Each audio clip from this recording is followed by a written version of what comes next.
Hoy vamos a estar hablando de arreglos. Arreglos en programación, estaríamos hablando de tipos de datos. Cuando hablamos de un arreglo, estamos diciendo de una variable que tiene más de una dimensión.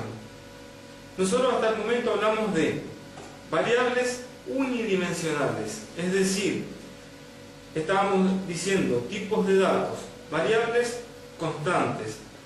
Decíamos que tanto las variables como las constantes son espacios reservados de memoria que tienen un nombre y que tienen un tipo. El nombre nos hacía o nos permitía a nosotros hacer referencia a dicho espacio de memoria. El tipo de datos a nosotros nos indicaba qué tipo de información podíamos almacenar sobre ese espacio de memoria y qué tratamiento le podíamos dar. ¿Qué ocurre si nosotros necesitamos almacenar una colección de datos que son, vamos a decir, del mismo tipo o que son similares? Vamos a decir, necesitamos almacenar los nombres de los alumnos de un curso. Estamos hablando de nombres de alumnos. Estamos hablando de un tipo de datos de tipo texto. Estamos diciendo que un grupo de alumnos. De esta manera nosotros podemos decir que sobre una variable sería una cosa irracional intentar almacenar los nombres de los alumnos. Si bien nosotros podemos decir una variable de tipo texto y podríamos ir concatenando cada uno de los nombres, al momento de intentar ubicar un nombre sería algo casi imposible dentro de esa misma variable o de ese espacio de memoria. Otro tema en particular sería el espacio que debe albergar o que debemos guardar para esa variable. Va a depender mucho del largo de los nombres de los alumnos y de la cantidad misma de alumnos del curso. Entonces, para solucionar problemas como estos, nosotros vamos a trabajar con arreglos. Los arreglos pueden ser básicamente de dos tipos. Pueden ser de una sola dimensión o de más de una dimensión. Si hablamos de arreglos de una dimensión, estaríamos hablando de vectores. Los vectores, o mejor dicho, todos los arreglos a nosotros nos van a permitir almacenar un conjunto de datos homogéneos bajo un mismo nombre. ¿Qué quiere decir esto? El arreglo en sí tiene un nombre y podemos almacenar más de un dato sobre ese nombre. Hasta ahí no estamos diferenciando mucho de lo que es un arreglo o un vector y una variable. Sin embargo, si yo les digo a ustedes que el arreglo tiene el nombre y tiene un índice, ahí sí estaríamos marcando la diferencia entre un arreglo y una variable. ¿Qué quiere decir esto? Es como decir, yo tengo un libro y en ese libro tengo hojas. En cada una de esas hojas yo puedo escribir información. El índice me va a indicar a mí la ubicación de cada una de las hojas para yo poder ubicar la información que guardé dentro de ese libro. Ese sería un ejemplo un poco rebuscado de lo que es un arreglo. Vayamos a unas placas y vamos a ver qué podemos hacer con estos arreglos, qué tareas podemos realizar y vamos a ver una definición un poco más elaborada. Según la definición del señor Luis Yullanes Aguilar, dice que un arreglo es un conjunto finito y ordenado de elementos homogéneos. La propiedad de ordenado significa que el elemento primero, segundo, tercero y enésimo de un arreglo puede ser identificado. Los elementos de un arreglo deberán ser homogéneos, es decir, del mismo tipo de datos. ¿Qué quiere decir esto? Que los arreglos, según su índice, nos permiten a nosotros identificar la posición de cualquiera de sus elementos. Los vectores.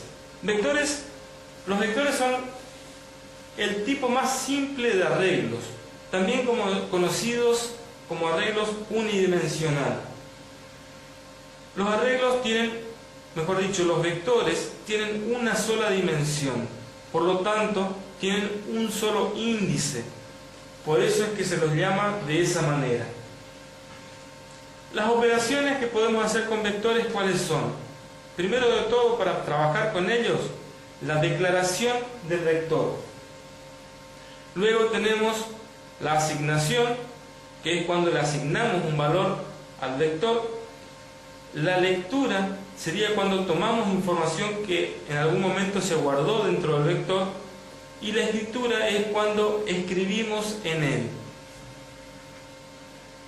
Veamos un poquito cómo se declaran los vectores. Si ustedes ven ahí, tenemos algoritmo vector. Estamos hablando de la cabecera del algoritmo. Si ustedes se fijan, ya en las últimas 3 líneas dice inicio, instrucciones, fin. Eso sería el cuerpo de nuestro algoritmo. Nosotros a los vectores lo vamos a declarar en la parte de declaraciones. Entonces, volvamos a analizar desde la primera línea. Algoritmo vector sería el nombre de nuestro algoritmo. En la parte de declaraciones tenemos mi vec y entre paréntesis 10. Al lado estamos indicando que va a ser de tipo numérico, es decir, que ese vector va a tener 10 posiciones y dentro de él podríamos almacenar números. Luego tenemos una variable que se llama x y que dice que es numérico. Bien, después dice inicio, instrucciones y fin. Entonces, dentro de los algoritmos, a los vectores los declaramos dentro de la sección de declaraciones como si fuesen una variable más. La diferencia es que entre paréntesis indicamos la cantidad de posiciones que va a tener ese vector. Según la cantidad de posiciones, vamos a estar diciendo la cantidad de datos que podemos almacenar sobre el vector. Bien, al lado le traje una representación gráfica de cómo se podría ver nuestro vector. Ustedes ven que está dispuesto en una columna, dividido en pequeñas celdas, y una de las celdas está sombreada y está apuntada como que si fuese un elemento. En este caso sería la segunda celda. Cada una de esas celdas son elementos del vector, son espacios donde podemos almacenar información. Nosotros podemos decir que tenemos el elemento primero, el elemento segundo, tercero, y de esta manera estaríamos llegando al elemento 10 en este vector que nosotros lo declaramos. A tener en cuenta, algunos lenguajes de programación dicen que todos los índices se inicializan desde 0, es decir, el primer elemento es el que tiene el índice 0. Hay otros que dicen que no, el primer elemento es el que tiene el índice 1. Eso sería para nosotros algo indistinto por el momento. ¿Por qué? Porque estaríamos trabajando con pseudocódigo, es decir, las reglas ponemos nosotros. Nosotros podríamos estar identificando el primer elemento con el índice 1 y de esta manera podemos decir que el elemento décimo sería el elemento del índice número 10.